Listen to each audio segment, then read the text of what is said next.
Hello everybody, it's Todd with Todds and Ends, and today I want to talk about 3 controversial photo editing techniques that I've used in the past that some people frown upon, and that is local tone mapping, vignetting, and adjusting the saturation of the photos, or color adjusting.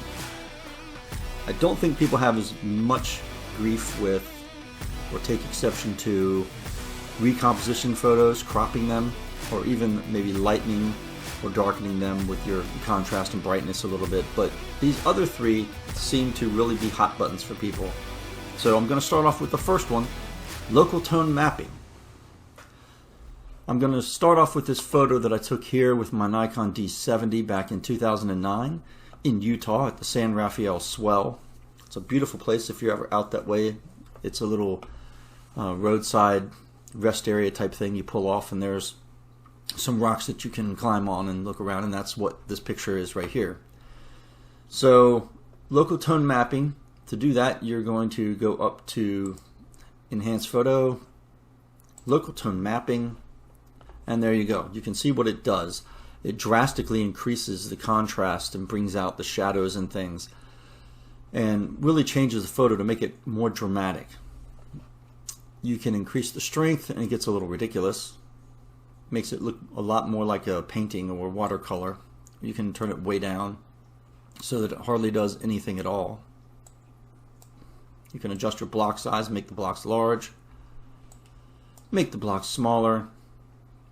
One thing that I've noticed about it is what it does to clouds. It tends to make their bottoms gray out and increases the shadow in the clouds. I usually use local tone mapping when I'm looking at landscapes with rocks, trees, something like that. It can actually make wood look much more interesting by bringing out the wood grain and the crevices. It's not so much good for people. I never use it on people because they just look weird. The exception being sometimes the elderly can look a little more interesting. But this is basically the effect. I have applied it fairly liberally in the past to try to make a more interesting photo, and my friends would be, what are you doing with the local tone mapping? Knock it off. But that's what local tone mapping does to this particular photo. I'll hit cancel. You can see the before image. And that is the first. Okay, so I wanted to show you a second instance when I might use local tone mapping. This, of course, is El Capitan, taken during the same cross-country trip in 2009 with the Nikon D70. I'm going to come up in, do the local tone mapping, and look how dramatic it makes the rocks and the trees and everything. It's just really a little too dramatic. It makes El Capitan look completely different. But so let's tone it down a little bit. And there you go. You can really see the crevices standing out in the side of the rock. The trees looking a little more 3D almost. I'm going to increase the block size a little bit. And say OK. I'm going to adjust the vibrancy a little bit. There we go. And so that gives you an idea of what you can do with local tone mapping. So there's the original photo, kind of the, and there it is after some local tone mapping and some vibrancy applied. Speaking of vibrancy, I'm going to take us into the second thing I wanted to talk about, which is adjusting vibrancy or saturation. In this particular software, the Corel Paintshop Pro 2022, you can come into adjustment of hue and saturation, and that's where you're going to find the vibrancy button. Vibrancy is much more subtle. You can turn it way down, and when the preview on image is selected, you can see instantly what the changes that it makes. That's after I applied it the first time. You can crank it way up and get a little ridiculous with it, but the adjustments are fairly simple. You're just adjusting really the saturation. If I was to go up and use the hue, saturation, and lightness, I find that it's real easy for things to get a little out of hand here, because all 3 things are here, and we mess with the hue very quickly, things can get, really wild. Oh, the beautiful purple sky. They also include lightness here, and you can lighten it, darken it, and saturation, which is a lot like vibrancy. You can increase the saturation, decrease it. I find that it's just easier to use the vibrancy button in Corel, and a lot of people are not fans of adjusting your color. They think that the photo should be more as shot, but sometimes I think it makes the photo a little more interesting if you mess with the vibrancy a little bit. I'm going to give you an example of that when we're talking about vibrancy and how sometimes less is more. So this is a photo that I shot at Brook Green Gardens in South Carolina near Myrtle's Inlet, kind of near Myrtle Beach. When I came back and looked at this photo of this iris, I stopped and said, wow, that's a really nice photo. It's a really beautiful flower. And then I went up to see if I could maybe turn up the vibrancy just a little bit. And what happened was, when I first came in here, the last time I had used it, I'd actually turned down the vibrancy. And so I came in and saw that. And I thought, wow, I never thought turning down vibrancy would actually make the photo more interesting, but it kind of did. I like these colors a little better. So I turned down the vibrancy. I found the photo to be a little bit more interesting like that. You can see there's before, after.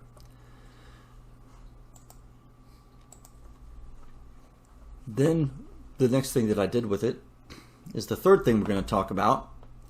We're going to talk a little bit about vignetting. So if I go up to Photo Effects, Vignette, it takes us into this vignette view, and playing around this before, it's actually going right into the settings where I left it. You put the box around your subject, and you can do dark vignetting where the edges get a little darker, or you can do light vignetting where it's a little bit lighter and blurry, like ghosty or misty looking. For this one, I think I like the darker better. You can feather the edges less or more. So there you go. And I would say okay. And so what it really does is put the focus on the subject and kind of blurs out the other things that you don't want to look at. And it showcases the thing in the middle here. So here's before and after. And what it does, you can see this noise along the bottom of the picture here, over here, and it kind of takes those out so that you're not distracted by them and puts the focus on the main flower. And I would be pretty happy with that right there, and I might post that or save that off or even print that. And my friends who see that immediately would recognize the vignetting and go, oh, vignetting, but I find it to be sometimes useful. I'll give you another example of all three. So if I come in here and I say enhance photo and do local tone mapping, you can see how it really makes this very dramatic looking. It changes the look of the flower from smooth to sort of bumpy. I'm not sure that I really like that much for the flower. It almost changes it too much for me. But it does make it a little more dramatic. So I'll just say okay. I'm going to play with the vibrancy. So that's turned down a little bit. I can turn it up. I think that's way too much. So maybe I'll just turn it down a tiny bit.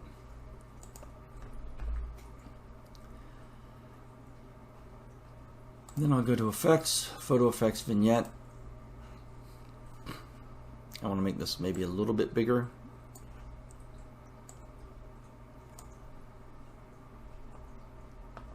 And say OK. So again, it puts the emphasis on the flower that's in the middle. It feathers out the edges, blurs them a bit, and you can focus on your subject. So that's what vignetting does. What about living subjects? Well, I don't think I would really want to local tone map this poor llama. But it does sharpen the image quite a bit. See this before, after. I was wrong. I like it better with the local tone mapping. I don't think I need to play around with the vibrancy, but we're going to do it anyway. So we can turn them down some.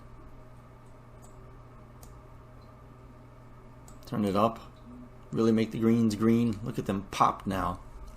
Now let's leave it there. 42 is a lot, but we're going to leave it there because we're going to vignette it anyway. And that may... Alright. I'm going to grab the side, pull it in a little bit more. Alright, so that's dark vignetting. What if we lighten it a little bit? I tend to like dark better than light because when I do it light, it just looks like somebody smeared Vaseline around the lens. So I'm going to take it down to 52. Increase the feather just a little bit more. And say okay. So there is our llama buddy. I will admit he could be an alpaca. I have no idea. I can't see how big he is in this photo. And this was taken at the drive-through safari down in Natural Bridge, Virginia off Interstate 81.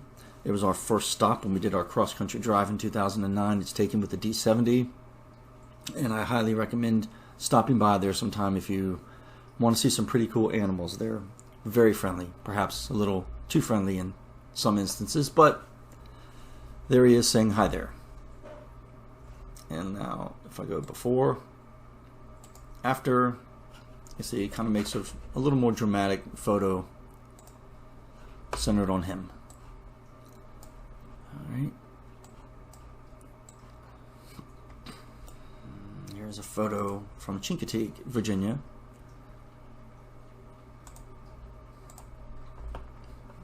And local tone mapping, because there are wood pylons and water and things, it gets a little more dramatic. You can make it even more so. It gets very artistic looking when you crank it up, almost like a painting. Turn down the block size, turn down the strength a little bit, and before, after. Does it make the photo better? In this instance, I don't really think so. I think the photo's fine as shot, so I might not want to incorporate it. So just leave it off. Vibrancy, that's way too much. A little more subtle application, maybe 10. Before and after. It brings out the blue in the water a little bit more. You could also tone it way down. Maybe that's a little more interesting. I don't mind it. I think that's actually pretty cool. Or you can turn it all the way down and see what it would look like if it were a black and white image. Makes it look older. You have this old boat next to this old pier. And perhaps that makes it look more interesting. I'm going to crank it back up a little bit. Maybe leave it muted like this for now. And again, before, after.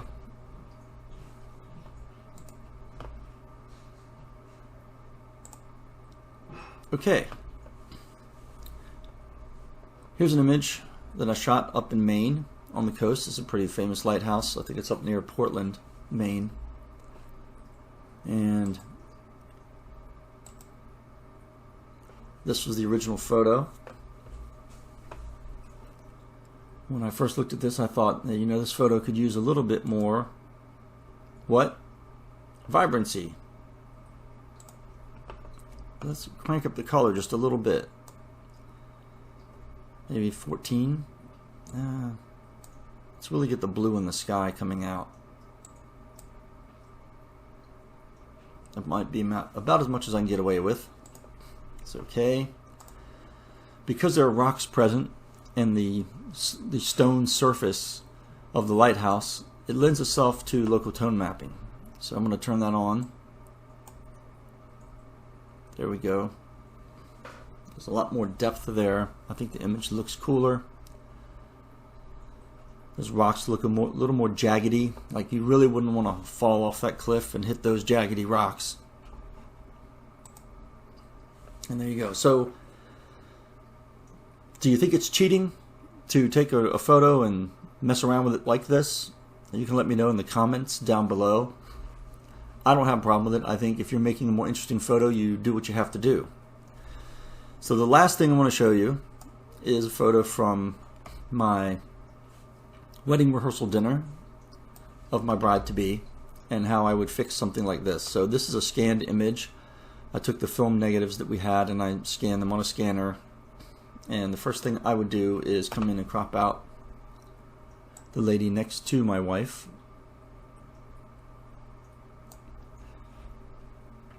So let me just show you. I usually use 2x3 or 4x6, which is the original dimensions. This will rotate the crop angle sideways to a portrait. So I'm turning the landscape photo into a portrait photo. I would select that. Alright. Then I would probably come in here and try the one-step photo fix first and see how that does. That's the quick way of doing it. If I'm editing a lot of film negatives, I probably would just use that. And I'd look at it first and say, does that work for me? I think so.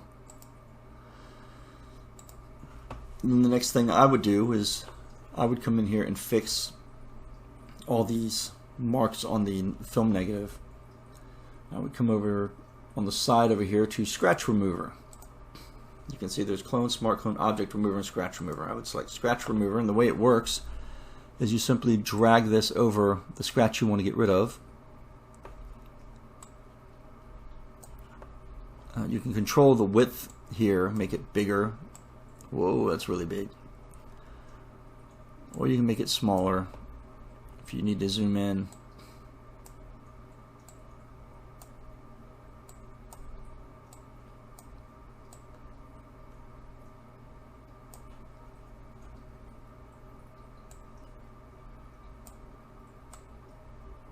This is one of the things I love about Paintshop Pro. A lot of these built-in tools just work very well. I've been using Paintshop Pro since Jask was the company that made it, before Corel bought them. I liked Corel Paintshop Pro because of how easy it was to learn. The learning curve for this program is very, very shallow. When Corel bought it, they made it a little more steep, the learning curve. They changed it to be a little more like Corel Draw. I wasn't real happy with that, but I still use it. I've been using it for years. I know that Photoshop is the industry standard, but I don't like their business model of renting you software. I'm old school. When I buy my software, I like to buy it. I think renting is stressful. It's kind of like owning a boat. If you're not using it one weekend, you feel like you're wasting your money. So this is much more stress-free software ownership. And I think I've fixed up enough of this photo. So I would have this, and I would come in, since it's a portrait, and I would do my usual vignetting. Effects, photo effects, vignette. Select the subject in the middle. I would do probably, since it's already a dark room, I would probably darken it a little more. The edges are already feathered. I don't want any diffused glow because that just blurs out my subject. See? I might do that if I was working with a subject that was older and you wanted to smooth out the skin some. Blur intensity, you can turn it way up.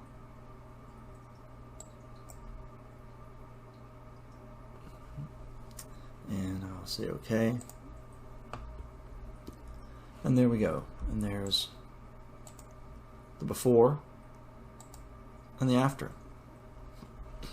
I might just look at the fill light on this a little bit. Putting the vignette on did darken the subject a little bit, so I might try lightening it up even after doing the vignette. But if you zoom in, you get an idea of how that fill light in this instant is going to add a little noise to the skin texture.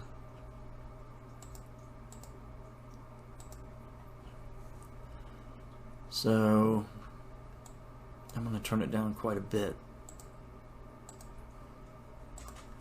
There we go. Alright. So there we go. There's the final image of my lovely bride at our wedding rehearsal dinner in 1990, many years ago. If you've enjoyed this video, please hit like and subscribe. One thing I will say about subscriptions, it doesn't really affect your account anything at all. That just will, my new videos will pop up in your feed when you come in. But it does help me out quite a bit. I don't know if you know much about having channels on YouTube, but they don't pay you until you get like 1,000 subscribers. So I have a long way to go till I ever get there.